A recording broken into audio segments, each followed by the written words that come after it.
Hoje, vamos mergulhar na rica história de Israel, uma terra com uma narrativa que abrange milênios. Desde suas origens antigas até a geopolítica dos tempos modernos, junte-se a nós enquanto desvendamos os principais eventos que moldaram essa região fascinante. Mas antes, gostaria de convidá-lo a se inscrever em nosso canal e comentar de onde você está nos ouvindo e como está se sentindo hoje.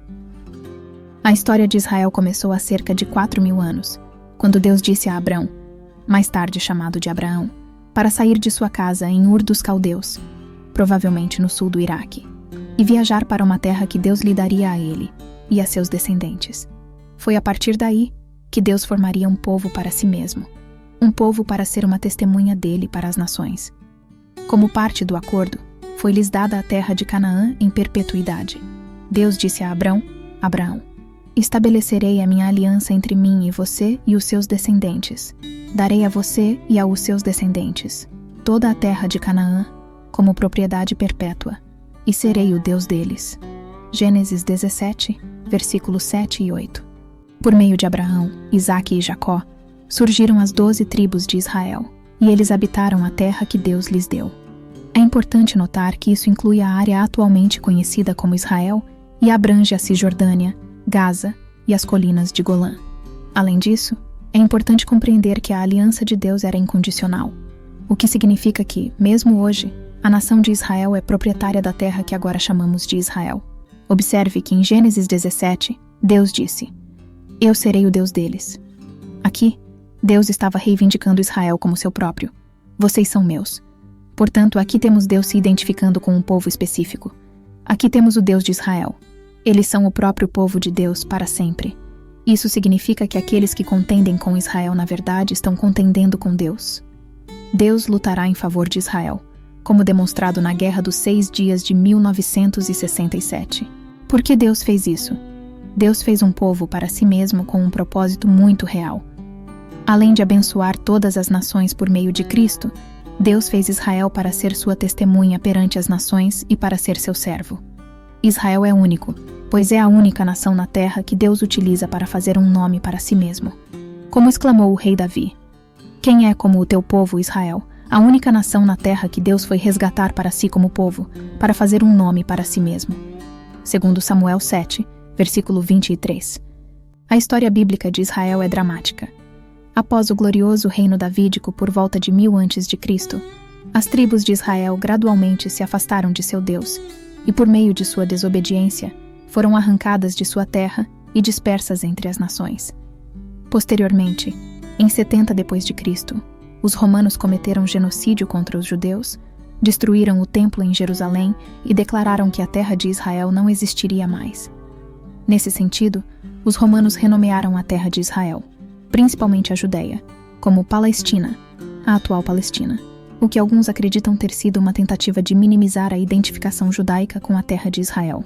A dispersão de Israel foi o cumprimento da profecia bíblica, mas a história recente também viu o cumprimento da profecia bíblica no retorno de Israel. Fato. Apesar da dispersão, Deus não destruiu Israel como nação. Ele simplesmente lhe deu um certificado de divórcio. E existem muitas profecias sobre o retorno de Israel como nação e seu casamento com seu Deus. Por exemplo, em um contexto de fim dos tempos, relacionado com a restauração de Israel como nação, Deus coloca Israel como uma bandeira, ou sinal, para as nações, e reúne Israel e Judá dos 4 cantos da terra. O profeta Ezequiel viu essa restauração de Israel em sua visão do Vale de Ossos Secos.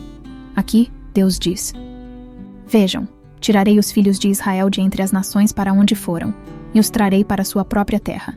Ezequiel 37, versículo 21. O termo atual para esse retorno ou imigração de judeus para Israel é aliá, do hebraico ascensão. Claramente, houve mudanças dramáticas em Israel, Palestina, em pouco mais de 100 anos, principalmente em sua demografia. Durante esse período, o retorno das nações para Israel tem sido notável, como demonstram as estatísticas da população judaica. Em 1882, existiam 0,025 milhões. Em 2014, existiam 6,1 milhões. Portanto, em apenas 100 anos, a população judaica em Israel aumentou incríveis 7.400%. Agora, gostaria de voltar mais para trás na história e aprofundar no estudo bíblico de como se originou o povo israelense. A jornada começa com Abraão, o ancestral, e se desenrola com seu neto Jacó, que é renomeado como Israel após um encontro misterioso em que lutou a noite toda com Deus, ou um anjo na terra de Canaã.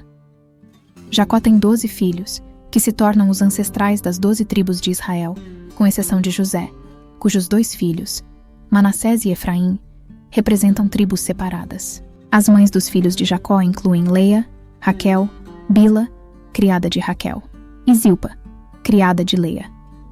A história leva a família de Jacó para o Egito devido à fome, onde em algumas gerações eles se multiplicam para cerca de 600 mil homens em idade de combate. No Egito, eles se tornam escravizados e, eventualmente, o faraó ordena a morte de todos os bebês hebreus do sexo masculino. Uma mãe da tribo de Levi esconde seu filho em um cesto e o coloca no rio Nilo. Ele é encontrado por uma mulher egípcia, que o chama de Moisés.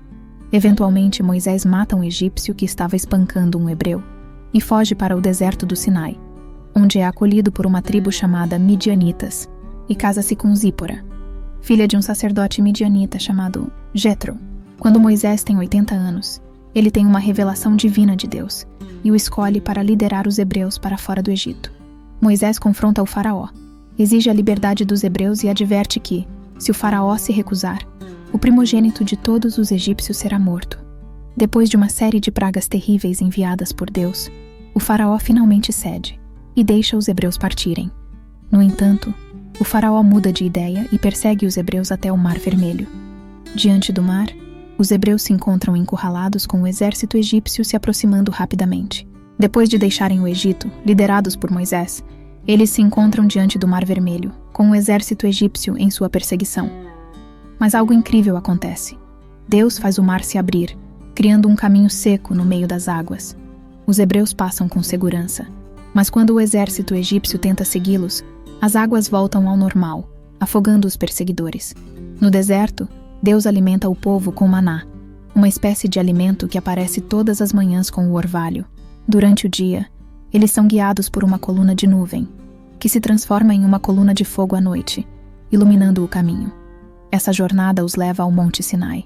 As 12 tribos de Israel acampam ao redor da montanha. Moisés sobe o Monte Sinai, onde permanece em jejum por 40 dias e 40 noites. No entanto, enquanto Moisés está no monte, os israelitas ficam impacientes. Eles pedem a Arão, irmão de Moisés, para criar um ídolo, um bezerro de ouro, que eles adoram. Moisés desce da montanha e fica chocado com a idolatria de seu povo.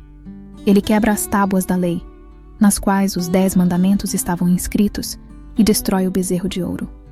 Moisés retorna ao Monte Sinai, onde Deus grava os 10 mandamentos em novas tábuas. Quando Moisés desce, seu rosto emana luz, e ele precisa usar um véu para não assustar as pessoas. Finalmente, os israelitas concordam em seguir as leis de Deus e constroem o tabernáculo, que é onde a presença de Deus reside na terra, acima da Arca da Aliança, que guarda as tábuas dos 10 mandamentos. Infelizmente, a jornada não é isenta de desafios. Quando Moisés envia espiões para explorar a terra de Canaã, eles têm medo das batalhas que terão que enfrentar. Como resultado, Deus decreta que a geração atual, incluindo Moisés, deve vagar pelo deserto por muitos anos. Antes de sua morte, Moisés faz um discurso significativo para os israelitas. Ele reitera um resumo das leis e mandamentos dados por Deus.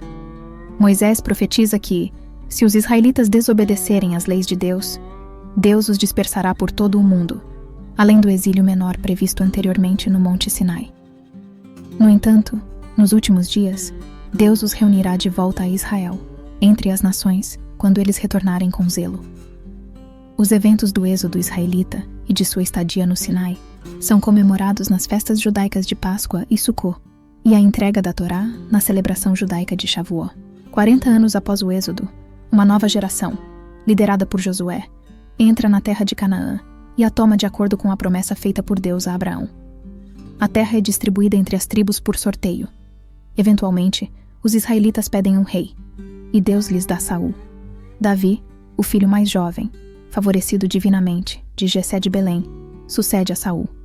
Sob o reinado de Davi, os israelitas estabelecem o Reino Unido, e sob o filho de Davi, Salomão, eles constroem o primeiro templo em Jerusalém, usando materiais com mais de 400 anos da Tenda do Encontro, onde Deus continua a habitar entre eles.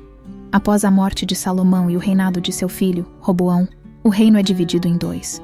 Na narrativa bíblica, os reis do reino do norte de Israel são uniformemente maus, permitindo a adoração de outros deuses e falhando em impor a adoração exclusiva a Deus. Como resultado, Deus permite que sejam conquistados e dispersos entre as nações. Em Judá, alguns reis são bons e promovem a adoração exclusiva a Deus, mas muitos permitem a adoração de outros deuses, inclusive no templo sagrado. Eventualmente, Deus permite que Judá caia diante de seus inimigos. O povo é levado cativo para a Babilônia. A terra fica vazia e desolada, e o templo sagrado é destruído. No entanto, Deus não se esquece de seu povo.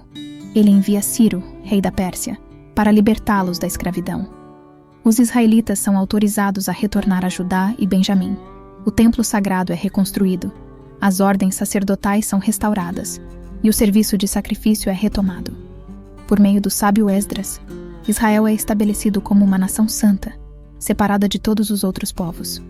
Antigamente, muitos esforços eram feitos para confirmar as origens bíblicas dos israelitas por meio da arqueologia. No entanto, esses esforços foram amplamente abandonados, pois se mostraram infrutíferos. Muitos estudiosos hoje veem as histórias como narrativas mitológicas nacionais inspiradoras, com pouco valor histórico. Acredita-se que um pequeno grupo de pessoas de origem egípcia tenha se unido aos israelitas primitivos, contribuindo com sua própria história do êxodo egípcio. Com base nas evidências arqueológicas, a narrativa moderna sugere que os israelitas não conquistaram a região à força, mas surgiram gradualmente a partir dos povos cananeus nativos que habitavam a região. De acordo com a narrativa da Bíblia, os israelitas traçam suas origens até os patriarcas bíblicos, como Abraão, Isaque e Jacó, mais tarde chamado de Israel. Seus descendentes foram as 12 tribos de Israel. Tanto os judeus modernos quanto os samaritanos traçam suas raízes até os antigos israelitas.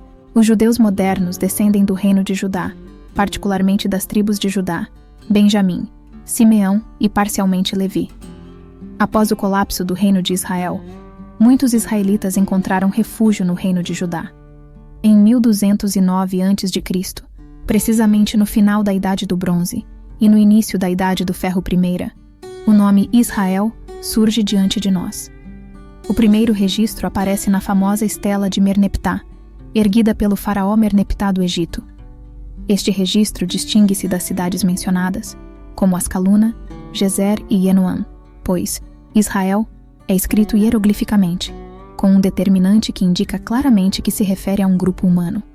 A localização exata desse grupo é objeto de debate, com sugestões variando entre a Palestina Central e as terras altas de Samaria. Mas há ainda mais mistérios a serem desvendados. Alguns egiptólogos sugerem que o nome Israel pode aparecer em um relevo topográfico que remonta ao período da dinastia 19, talvez durante o reinado de Ramsés II, ou até mesmo no período da dinastia 18. No entanto, essa leitura permanece controversa, deixando-nos com muitas perguntas e poucas respostas definitivas. Existem várias teorias sobre como esse povo fascinante surgiu na cena histórica. Alguns dizem que eram grupos de saqueadores, outros afirmam que eram nômades infiltrados, enquanto há quem acredite que tenham surgido dos cananeus locais, empurrados para as terras altas devido à pobreza.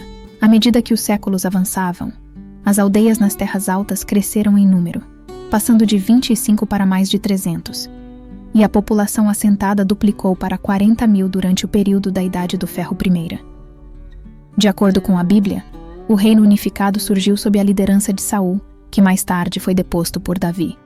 Após a morte de Davi, seu filho Salomão ascendeu ao trono e reinou até sua própria morte, momento em que o reino se dividiu em dois: o reino de Israel e o reino de Judá. A historicidade dessa monarquia unida tem sido objeto de acalorados debates entre arqueólogos e estudiosos bíblicos. Por um lado, há os maximalistas e centrados na Bíblia, que acreditam que o relato bíblico pode ser considerado mais ou menos preciso. Por outro lado, existem os minimalistas que argumentam que os reinos de Israel e Judá eram, na verdade, estados separados desde o início, questionando a existência de uma monarquia unificada. Essa controvérsia ainda não foi resolvida, Mas descobertas arqueológicas recentes realizadas por arqueólogos israelenses parecem fornecer algum apoio à ideia de uma monarquia unificada. Além disso, a partir de 850 a.C., uma série de inscrições menciona um reino conhecido pelos vizinhos como a Casa de Davi. Historiadores e arqueólogos concordam que por volta de 900 a.C. existia um reino de Israel, e por volta de 700 a.C. havia um reino de Judá. No reino de Judá, o poder político estava concentrado na tribo de Judá, enquanto no reino de Israel, a tribo de Efraim e a casa de José dominavam. A região da Galileia estava associada à tribo de Naftali, uma das tribos mais proeminentes do norte de Israel. Entretanto, o reino de Israel foi destruído por volta de 720 a.C., quando foi conquistado pelo Império Neo-Assírio. O reino de Judá tornou-se posteriormente um estado cliente do Império Neo-Assírio e, em seguida, do Império Neo-Babilônico. Uma revolta contra este último levou à sua destruição pelo rei Nabucodonosor II, em 586 a.C., como registrado na Bíblia. Nabucodonosor destruiu o Templo de Salomão e exilou os judeus para a Babilônia, um evento que também está registrado nas crônicas babilônicas. Após a queda da Babilônia para o Império Aquemênida Persa sob Ciro, o Grande, em 539 a.C., os judeus que haviam sido deportados após a conquista babilônica de Judá eventualmente foram autorizados a retornar. Isso aconteceu após um edito do rei persa Ciro, que permitiu o retorno dos judeus deportados. Quando eles retornaram, tiveram permissão para governar a si mesmos sob a governança persa. A construção do segundo templo em Jerusalém foi concluída em 516 a.C., 70 anos após a destruição do primeiro templo. Durante esse mesmo período, os samaritanos emergiram como uma comunidade étnica e religiosa na região da Samaria, com um templo no Monte Gerizim. No entanto, sua linhagem é contestada por muitas autoridades judaicas, que os consideram como estrangeiros conquistados que foram reassentados pelos assírios. A maioria dos estudiosos acredita que os samaritanos são uma mistura de israelitas com outras nacionalidades reassentadas pelos assírios na região. Conforme a história se desenrola, os termos judeus e samaritanos substituem amplamente o título Filhos de Israel, como etnônimos comuns para cada uma das respectivas comunidades. A palavra grega Iodaios, judeu, originalmente se referia aos membros da tribo de Judá e, por extensão, aos habitantes do reino de Judá. Mais tarde, essa palavra foi adotada como autodesignação pelas pessoas da diáspora judaica que se identificavam como leais ao Deus de Israel e ao templo em Jerusalém. O etnônimo dos samaritanos pode ter derivado de guardiões, protetores, vigilantes, ou do nome da região da Samaria. Israel pode ter apenas 480 quilômetros de comprimento e 50 quilômetros de largura, mas sua história se estende por mais de 3.000 anos. Eles estão se referindo ao fato de que mais de 3 milênios de história bíblica estão enraizados na terra de Israel. Israel é a própria encarnação da continuidade judaica. É a única nação na terra que habita a mesma terra, carrega o mesmo nome, fala a mesma língua e adora o mesmo Deus que fazia 3.000 anos atrás. Continue conosco para mais histórias fascinantes sobre os personagens e povos bíblicos e como eles se estendem até os dias atuais. Deixe sua sugestão de quem você gostaria de conhecer melhor a história. Não se esqueça de se inscrever e deixar o like. Até a próxima! Que a presença de Deus seja uma constante em sua vida, trazendo bênçãos, alegria e amor. Deus os abençoe.